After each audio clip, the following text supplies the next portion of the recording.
This was my first time going to the world's biggest game dev conference with almost 30,000 attendees, and I had absolutely no idea what it was about going in. Here's what I learned. For those who might not be familiar, GDC stands for Game Developers Conference. Launched in 1988, this annual gathering is a cornerstone for video game developers worldwide. It's not just about the expo hall, though that's impressive. It's also a hub for networking, prestigious awards ceremonies like the Game Developers Choice Awards and Independent Games Festival, and a rich array of tutorials, lectures, and roundtables led by industry experts covering everything from programming and design to audio, production, business strategies, and visual arts. Entering with absolutely no background in game development, I emerged from GDC feeling like I'd struck a goldmine of invaluable insights for game creators. The primary focus I noticed at GDC this year revolved heavily around artificial intelligence. With AI technology on the rise, there's an increasing demand for automating mundane tasks in game development. I wasn't surprised by the significant shift toward AI-driven solutions, especially considering the groundbreaking advancements like ChatGPT, DALL-E, Midjourney, and the innovative Sora platform that have been making waves in the industry.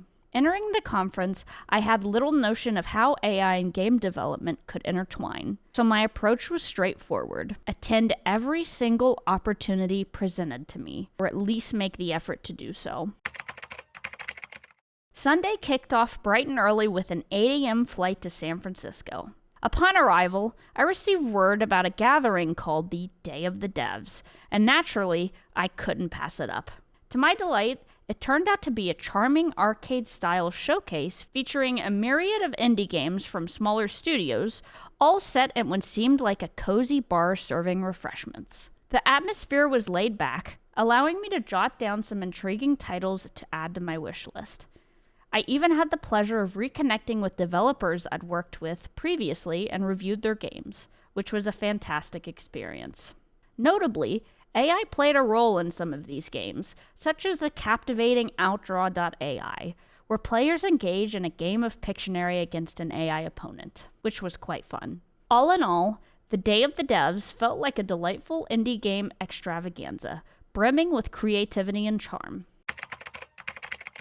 Monday and Tuesday came around swiftly, and my first order of business was to attend some talks. There's simply too much to cover comprehensively here, as the topics ranged widely. You can expect all the talks to be uploaded to GDC Vault within the next month. Additionally, I had the opportunity to engage with exhibitors who had already set up their booths, including AWS, Niantic, and Google. AWS showcased how their large language models, LLMs, and generative AI services are revolutionizing non-player characters, NPCs, making them more dynamic and intelligent. Niantic dazzled attendees with live demonstrations showing Lightship's cutting-edge augmented reality capabilities, featuring engaging activations and games. Meanwhile, Google impressed with presentations on Firebase, Android, and Google Cloud, highlighting seamless game synchronization across multiple devices. For more information on any of these topics, check out the description. It was wonderful to have the flexibility to choose which talks to attend,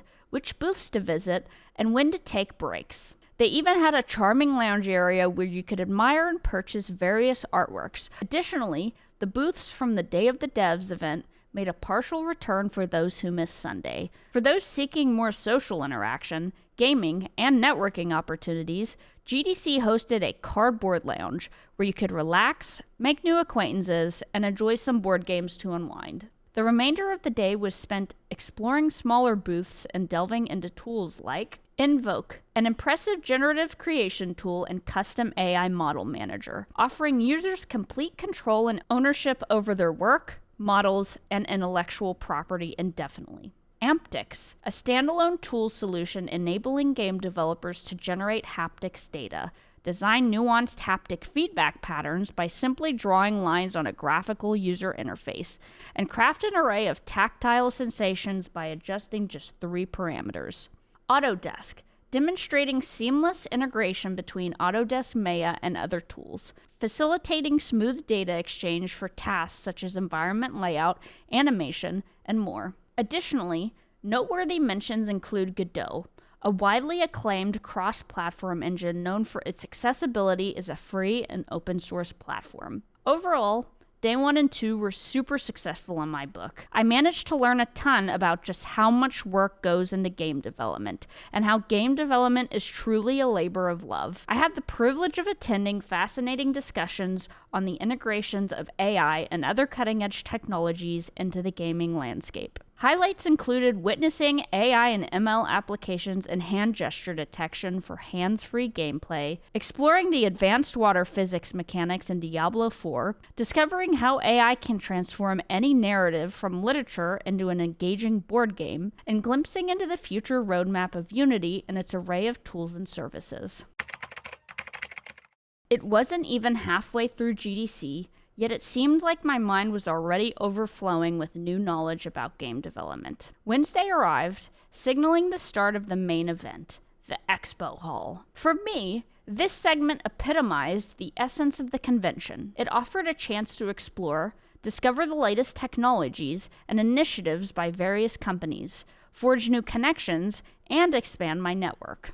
The escalator lines were bustling with activity even before the expo hall doors swung open. So, without further ado, let's dive into some of the standout booths I visited at GDC. The largest and undeniably most impressive booth was Unreal Engine's booth. Unreal Engine is at the forefront of developing cutting-edge tools for game development, such as Unreal Engine 5.4, MetaHuman in UEFN, and Nanite. The innovations they're spearheading are truly remarkable, and I could easily dedicate an entire video to showcase their incredible advancements. I highly recommend checking out the link below for more information on their tech talks, news, and latest development. Meta also boasted a generously sized booth, unveiling their latest initiative, Oculus Publishing Ignition. This program aims to provide funding for over 20 studios venturing into the VR realm. Additionally, they unveiled new platforms, including the Presence platform. This platform fosters innovation, allowing users to shape the future of work, creation, connection, and play on MetaQuest devices. Moreover, Meta introduced the Meta XR Simulator, a lightweight XR runtime tailored for developers. It facilitates the simulation of the MetaQuest headset and features at the API level. This tool streamlines day-to-day development by enabling app testing and debugging without constant headset removal, thereby enhancing automation scalability. Lastly, Meta presented Building Blocks, an experimental feature introduced with Integration SDK version 57. It is designed to simplify the process of integrating Presence platform features like pass-through and hand tracking into apps. bHaptics showcased their TaxSuit X40 along with other accessories, demonstrating their capability to provide real-time 40-point haptic feedback, enhancing the immersion of VR games. Their technology centers around 40 vibro-tactile motors, delivering high-quality haptic feedback for actions like striking, slashing, punching, or any physical interaction within a VR game. This innovation significantly heightens the sense of realism in VR experiences. Hi, we're bHaptics, and we produce products and accessories that provide haptic feedback in virtual reality to bring you that extra immersion. What we also offer is an SDK for developers to be able to program, certain haptic functions and haptic patterns to however they want. So it's accessible, it's customizable to give yourself the best immersion in VR possible. Poki. I have to admit, Poki took me on a nostalgic trip back to the good old middle school days, where computer class meant spending hours playing Flash games on an old Windows machine and Internet Explorer. Poki was showcasing their latest platform, Poki Playtesting, an easy-to-use, free tool designed to provide developers with valuable insights into their game by allowing them to see through the eyes of the user. This tool enables developers to refine and enhance their games based on user feedback. What blew my mind was discovering that becoming a developer on Poki is completely free. Developers can create mobile, tablet, or web games and utilize the platform to publish them to a broader audience. Even more astonishing was learning that popular titles like Subway Surfers and Temple Run 2 originated from Poki. So we're Poki, we're a web games platform. At the moment, we're the market leader on web, so we've got 60 million MAU, and we work with about 350 developers just from across the world. So we have all of our developers here at GDC for this week. So we have 12 dev teams as well as about 12 people from Poki, so about 35 or so web-focused developers. We're ads-based, but we have all of these guys make their living, so their full-time job is making web games for Poki. We've got a couple of blog posts and stuff from different people you can always check out and have a look at it. But yeah, we do all of the advertising, all of the marketing and everything for our devs. So for app stores and everything, it's always a bit rough to try and get into the super deep pockets for big companies. So if you have a web game, if you have a web build or whatever, or even if you don't and you're just interested in looking into web, definitely check us out, have a look, come by and say hi, and we'll see what we can do together. I think it's a really nice opportunity for us at the moment because of how a lot of other industries and people don't really know what's going on. So come over, it's great for indie devs, super fast iterations, do your thing, get some play tests if you have a web build. We can do some free play tests, get as many as you want, and we'll just, come talk to us. We're a happy-go-lucky kind of people, so we just want to chat. Tencent. Another booth that caught my eye amid the bustling stands was Tencent. They were showcasing their newest AI game engine, Genix.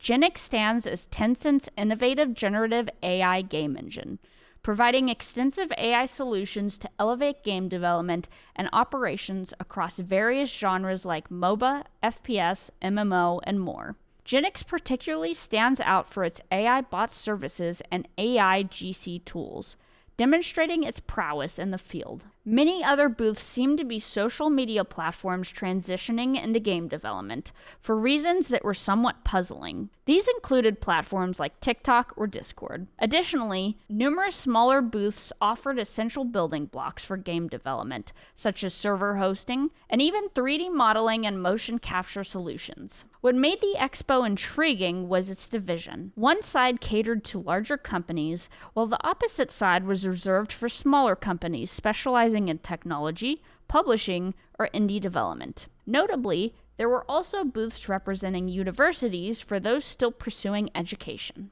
A couple of stands particularly caught my attention. AiQ Synertial. AiQ Synertial had a modest-sized booth at GDC, yet they proudly showcased remarkably powerful hardware. Motion capture gloves capable of real-time finger capture. Their latest G6 systems utilize state-of-the-art IMU technology, featuring the highest spec sensors available in the industry. What truly stood out about this booth was the elimination of the necessity for a full motion capture studio. With their innovative gloves equipped with sensors, users could seamlessly capture motion with just a small glove worn on their hand, revolutionizing the process. Magma. Magma offers a browser-based art platform designed to streamline the creative workflow. Gaming studios, creative, and design teams can utilize Magma's professional digital drawing tools while communicating through in-app chats and calls, leading to a simplified, more efficient workflow with reduced revisions. Magma combines the collaborative features of Google Docs with the design capabilities of Canva, catering specifically to artists and game creators.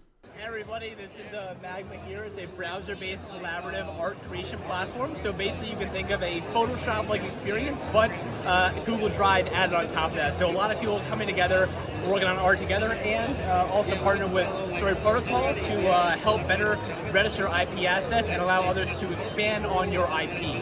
So to protect your IP, allow others to build on top of it and set the licensing terms for doing that, being non-commercial, commercial, whatever it is, and having automatic royalty flows to empower artists to spread their IP. ToxMod. ToxMod stands as the sole proactive voice-native moderation solution on the market, utilized in both AAA games and indie titles. Upon deploying ToxMod, clients typically witness a reduction in exposure to toxicity by 25 to 33% within the first month, alongside a 7 to 14% increase in new player retention. Leveraging advanced machine learning technology, ToxMod prioritizes player safety and privacy. It efficiently assesses voice chat, identifying and flagging inappropriate behavior. Furthermore, ToxMod analyzes the intricacies of each conversation to determine toxicity levels accurately. This enables moderators to promptly address incidents by providing relevant and precise context.